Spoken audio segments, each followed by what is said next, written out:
Comment vous voyez votre avenir?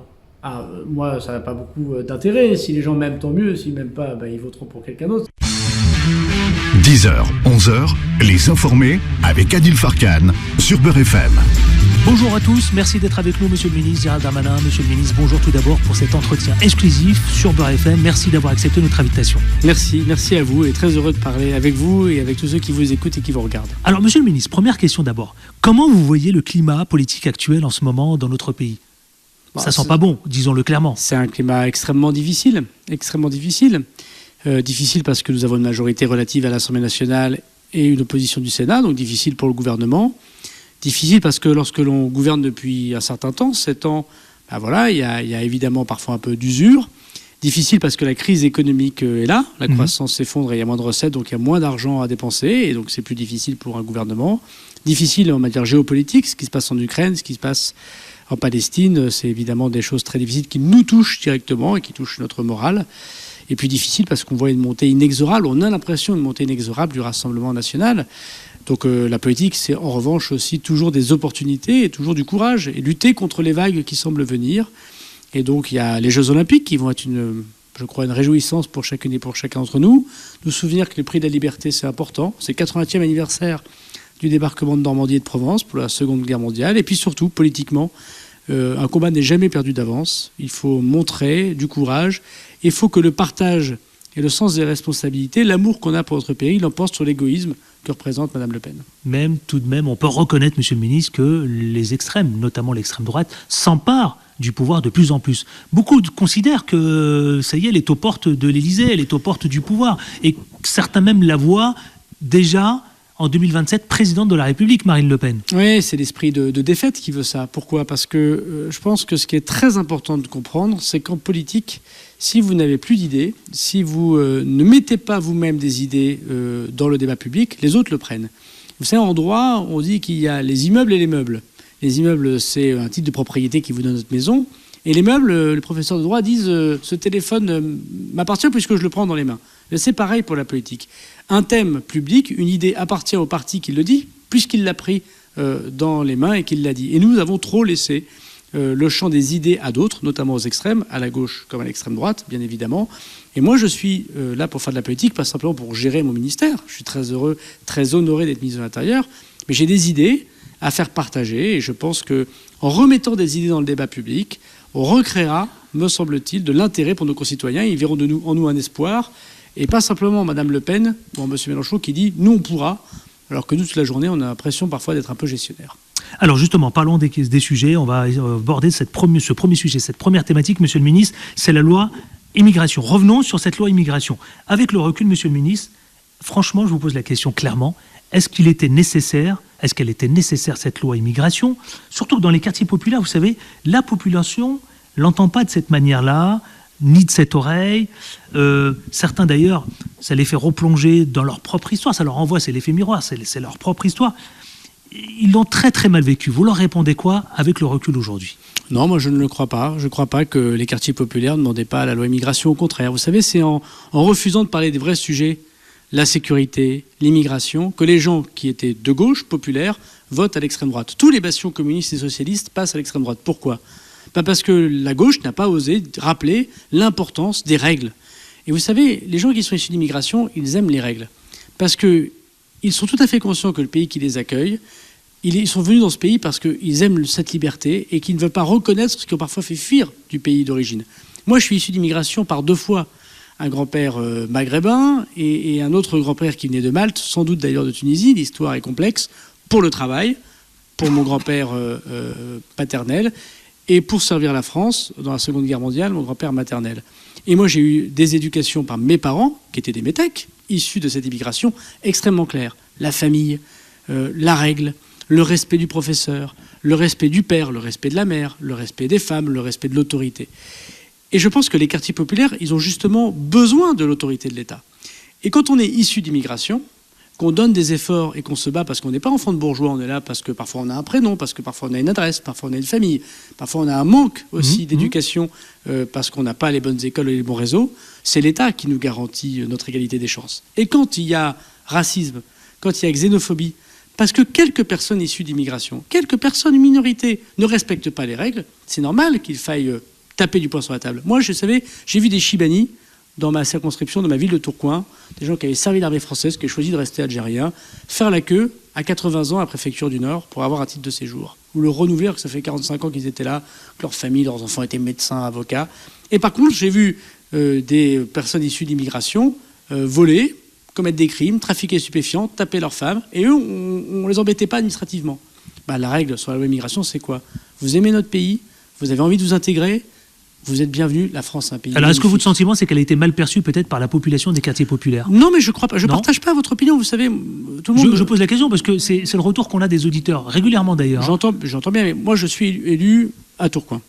Tourcoing, c'est pas Neuilly-sur-Seine, c'est pas le centre de Paris. Hein. J'ai pas des électeurs bourgeois.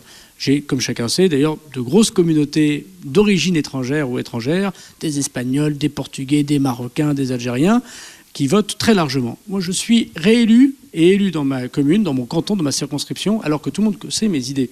J'ai des idées de protection de la famille, de droiture et de respect des policiers et des gendarmes. Et pour autant, ils me réélisent. Pourquoi? Parce que je pense qu'ils ont compris ce que je souhaitais faire. Mmh. Ce que je souhaitais faire, c'est rappeler la règle. Et vous savez ce qui me plaît? Je viens de voir les agents de préfecture. Il y a plein de gens issus d'immigration là, dans les services des préfectures qui justement font la régulation pour les personnes étrangères. Des policiers, des gendarmes, des militaires, il y en a plein issus d'immigration. Et c'est des gens qui aiment la règle. Donc les quartiers populaires, ils peuvent se sentir stigmatisés, c'est tout à fait vrai. Lorsque, vous savez, de son beau bureau parisien, on dit « il faut être fraternel », mais on ne va jamais à Villeurbanne, on ne va jamais à Villetaneuse, on ne va jamais à Roubaix, on ne va jamais à Tourcoing. Parce que moi, je suis issu de ces quartiers, je suis issu de cette immigration, et je sais qu'il y a une grande partie de gens qui réclament la règle, et qui nous disent « mais pourquoi, monsieur le maire, pourquoi, monsieur le ministre, vous laissez faire ça ?» Ils nous insultent.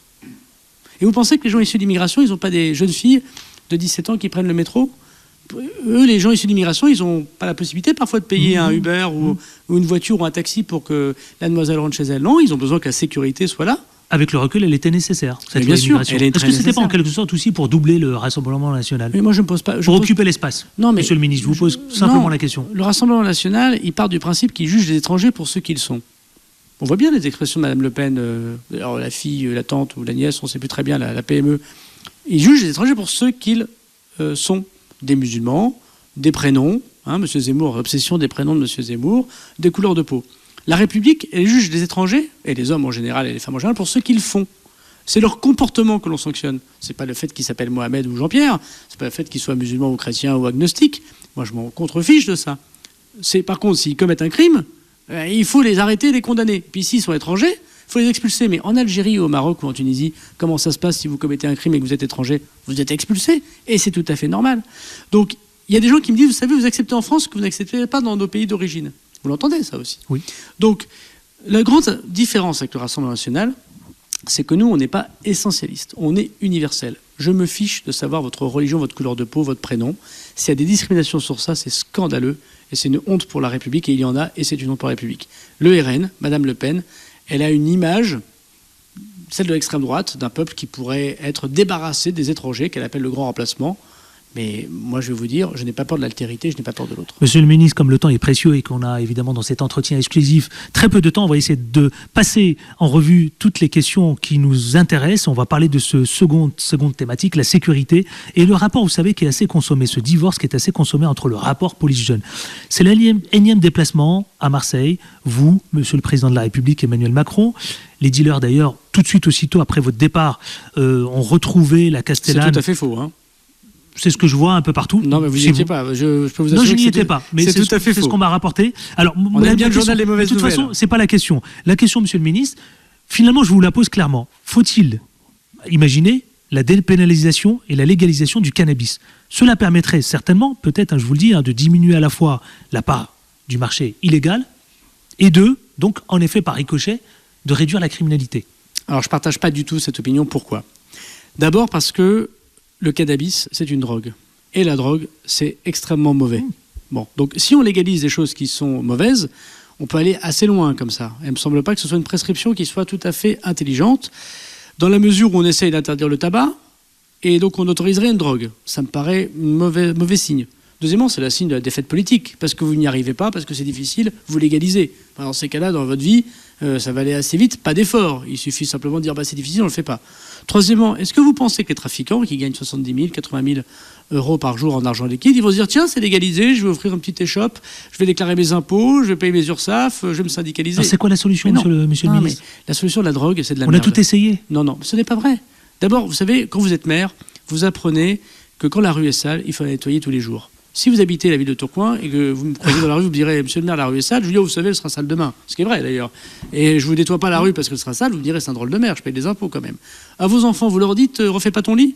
Ah bah c'est sûr qu'il est tous les jours défait le lit. Il faut le refaire tous les jours. C'est ça le travail quand on fait de la politique. C'est tous les jours, comme la maire sans cesse recommencer, lutter contre la drogue. Alors c'est quoi moi je pense aux femmes seules qui sont dans des quartiers populaires, qui élèvent leurs gamins de 13-14 ans. Parfois elles ont un peu de mal parce qu'il y a Vous avez raison, effectivement. Et qu'elle leur dit arrête de fumer des joints.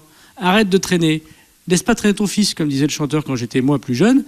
Et qu'est-ce qu'on leur dit à cette mère de famille à la télévision? Parce que les beaux esprits diraient on légalise. Mais quelle autorité a cette maman? Cette maman, elle a envie que ses enfants fassent des études, travaillent, pas fument des joints.